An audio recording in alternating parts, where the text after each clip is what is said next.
At ease, brothers. I mean, you want to know when life becomes fun. Life becomes fun, man, when you become aware that it's all about perspective. It's all about where you are while the game is being played. And once you understand that, once you understand where you are, wherever you choose to be, like life becomes fun. You know what I'm saying? Like some people choose to live their lives in the bleachers. Some people want to live in the bleachers, man, and that's nothing wrong. Like some people want to just live their lives as observers and simply observe the game. And I guess somebody got to watch it. I don't know. Some people just want to watch the game, man. You know what I'm saying? Which means, when I say that, like you enjoy the sport of life, but when it comes down to you getting on the field with an NFL player, when it comes down to you getting on the court, with a Shake Milton, you don't want to do that. You don't want to get on the field and compete, but you love the game. Some people are in the bleachers. You know what I'm saying? And then you have to understand, some people are on the sidelines. Meaning, some people just want to be associated with those that are actually playing the game. Yeah, they might get a little playing time. They may start a little something every once in a while. They may do something to let people understand that, hey, you know what? I'm a player in the game, but I'm not really trying to be I'm not trying to start. You know what I'm saying? So a lot of people like to live their lives on the sideline. But I'm gonna tell you, man, life becomes fun when you want to live your life on the field. It's a completely different experience. When you want to feel the pain, when you want to feel the wins and losses and lessons and heartache and everything associated with the game, it's a different experience, man. It's a completely different experience. And this is something that I was just sharing with my son, man. And with my son, y'all know my son came to Bangkok with me. He was here for a spell, man, but now he's gone back. He's in school studying cybersecurity. You know what I'm saying? I'm gonna tell you this, man. My son is going to change the world. I'm 100% sure of it. In some way, shape, form, or fashion, he's going to change the world simply because the way he moves, man. The brother is building. He builds my websites and Shopify's. He runs my book distribution pretty much all by himself. He's in school now. He just, I don't know where he learns this stuff, how he picks it up so fast, man. He's always just, I remember this, man. I remember my son was always saying he wanted a BMW ever since he was like 8 or 9 years old. I used to say, what kind of car you want to get, man? He'd be like, BMW. And I was like, whoa, slow down, buddy. Like, anyway, me and his mom got him a BMW, man, for when he got his driver's license. And I can remember, man, he didn't have that thing but for like maybe 2 weeks, man. And one day I was coming out the house. I was in the garage. He was parked in the garage working on his car. And man, I saw car parts everywhere. And I saw like exhaust manifolds, in the corner. I saw brake calipers getting painted. I saw all kind of. It looked like somebody had dropped a car off and somebody was stripping it. It seemed like all he had left to do was scrape the VIN number off that sumbug, man. He can bust a BMW down to nuts and bolts, any make and model. And I don't know how he knows that, man. But anyway, long story short, when my son was getting ready to head back to the U.S., man, to start school, him and I were having this conversation. And we're riding back, about perspective and all that. And we're riding to the airport. We're in the back of a Grab, man, and and I'm just having one of those father moments, man, trying to say, okay, you know what, my son is about to kind of do his thing. I kind of want to make sure I hit some high points to make sure he's aware of some certain things, and I'm just sharing life stuff with him, man. But then I started talking about how he can create his own world, which we always have those kind of conversations. And I said, man, you can do this and you can do that, you know, and he was getting it. But I said, you know what? I want to make sure he fully understands what I'm saying. And I said, man, I said, you're Franklin. I said, you're Franklin. And for y'all that are gamers, for y'all that have kids or nieces or nephews, for y'all that have ever owned some kind of gaming console, everybody's familiar with Grand Theft Auto. Everybody's familiar with Franklin. I said, man, you're Franklin. And his eyes lit up like he understood already, but now everything made sense. I said, right now, man, you're starting your life at ground zero. You know how to play the game. Now it's go time, man. Now it's go time. Like when I say you're Franklin, meaning you have to be aware that you are the main character. You have to be aware that you are the star of the show. You have to be aware that every single thing in this game of life was put there for you to respond to it. Yeah, I say it all the time, man. I know y'all tired of hearing me say that. I say most people think that they're supposed to wake up every day, look at their news feed, look what the news people are talking about, and Gayle King and everybody else, and they think that we're supposed to respond to that and move according to that. But I've been telling my son since day one, I said, man, the world is responding to you. So whatever it is you put out there, it is what is going to give back to you. Even think about the game. Think about Grand Theft Auto. I'm sure most of y'all have played it. There's not nothing that the creator of that game put in that game that the main characters weren't supposed to respond to in some way. I don't care if it's something in a distance.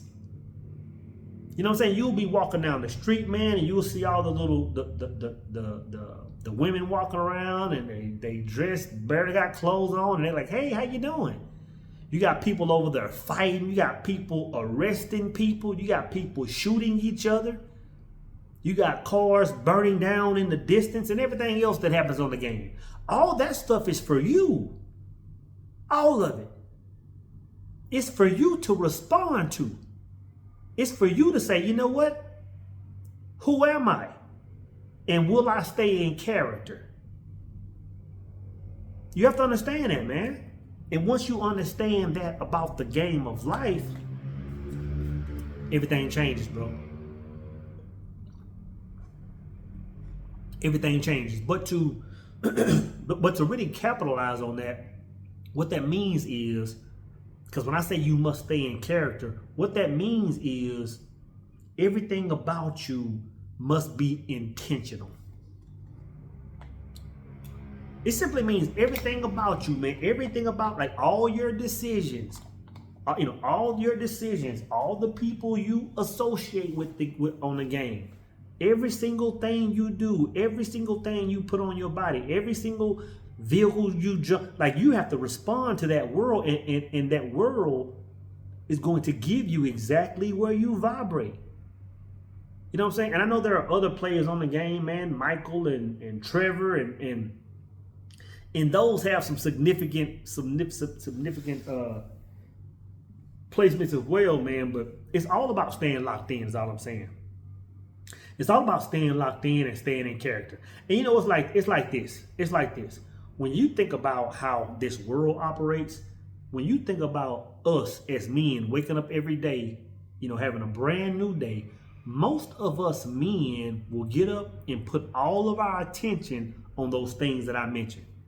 We'll put all of our attention of the sexy women online. We'll put all our attention on things that are distractions. You know what I'm saying? Like that's our life until we go to sleep. But you'll notice, man, when you get on that game, or at least I noticed my son when he was on the game, because I watched him play it for years. I noticed that when he fired that game up, he wasn't entertaining any distractions. It was all mission. It was all mission.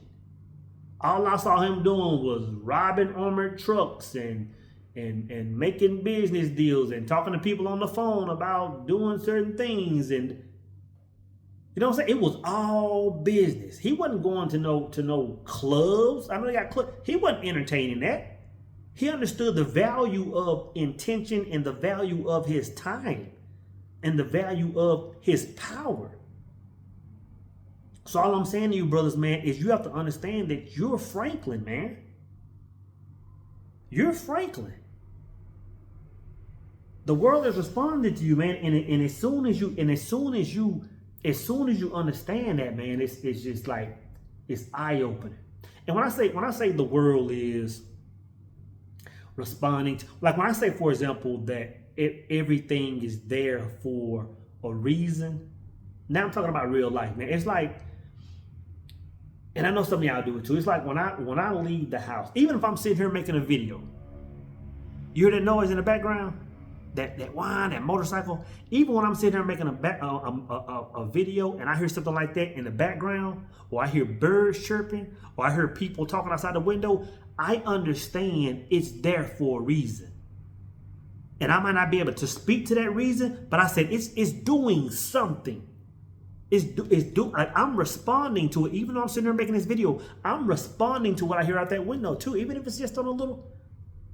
Everything is there intentional, man. And it gets to the point where I'll even, and this is crazy, I know, I'll even name personalities that I see on a regular basis.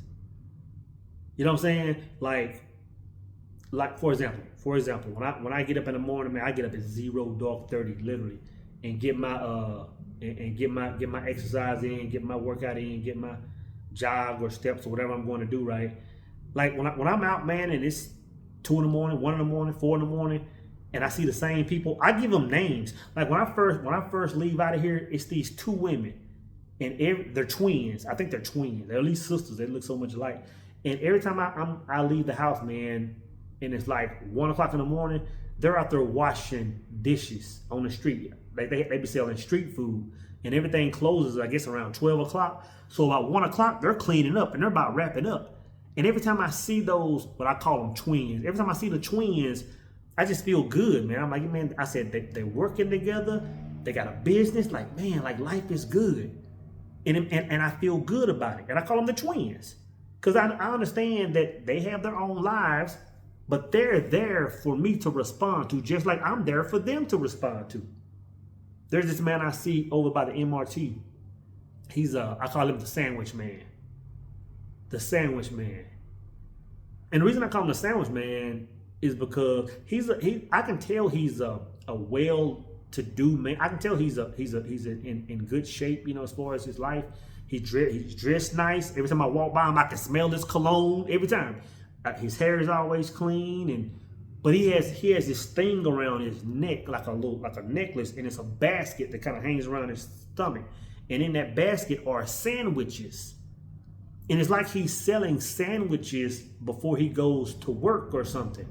Like, I don't know if he, you know, and I always try to figure out his story. I'll say, you know what? I don't know if he's like, you know, trying to send a child through college. I don't know if he lost a job and trying to, you know, but I respond to him and I feel some kind of way about that.